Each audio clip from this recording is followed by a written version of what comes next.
नमस्कार विद्यार्थी मित्रांनो, घटक चाचणी क्रमांक 1 इयत्ता 10वी विषय मराठी प्रश्नपत्रिका उत्तरासहित पाहणार आहोत. ही प्रश्नपत्रिका 20 गुणांसाठी आहे. वेळ 1 तास आहे. प्रश्न क्रमांक पहिला, आकृत्या पूर्ण करा. 2 गुणांसाठी हा प्रश्न आहे. भाषेचा अनर्थ टाळण्यासाठी आवश्यक उपाय. उत्तरे लिहून दिलेली आहेत. योग्य अर्थाचे क्रियापद वापरणे, क्रियापदाशी संबंधित नामाला योग्य प्रत्यय जोडणे, मराठी भाषेची श्रीमंती, मराठी ढंगांचे शब्दप्रयोग, एकाच शब्दांच्या अनेक अर्थछटा. तिसरा प्रश्न, शब्दांची उत्पत्ती शोधण्याचे फायदे लिहा. 2 गुणांसाठी हा प्रश्न आहे. 1. भाषेतील गंमत जाणून घेता येते. खूप नवीन माहिती मिळते. शब्दांची पाळेमुळे किती खोलवर पसरलेली असतात हे कळते. आपल्याकडून भाषिक चुका होत नाहीत. शब्द मनात पक्का रुजतो. चौकटी पूर्ण करा. मराठी भाषेची खास शैली, वाक्प्रचार, शब्दांचा अर्थ जाणून घेण्याचे साधन, शब्दकोश.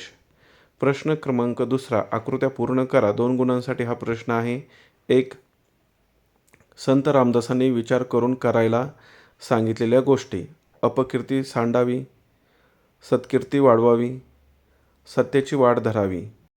यानंतर पुढचा प्रश्न पहा. कधीही करू नयेत अशा गोष्टी.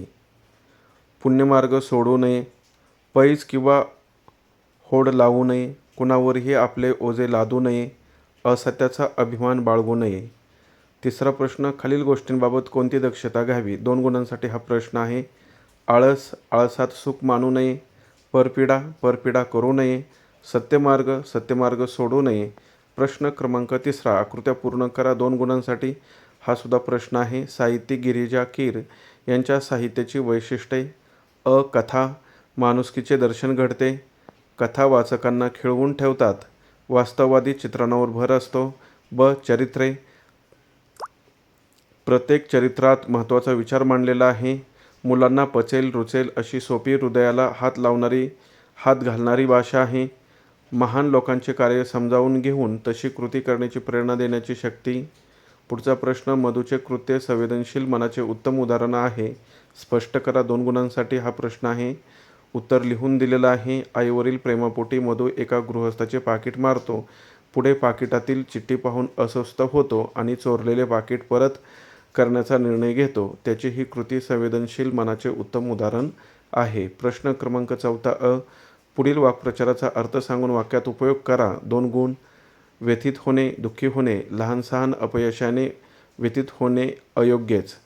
कटाक्ष असणे, खास लक्ष देणे, सहलीच्या वेळी शिस्तभंग होऊ नये याकडे शिक्षकांचा कटाक्ष असतो. ब. तुम्हाला आठवत असलेला किंवा तुमच्या आईबाबांनी सांगितलेला तुमच्या लहानपणीचा एखादा प्रसंग सांगा. 2 गुणांसाठी हा प्रश्न आहे.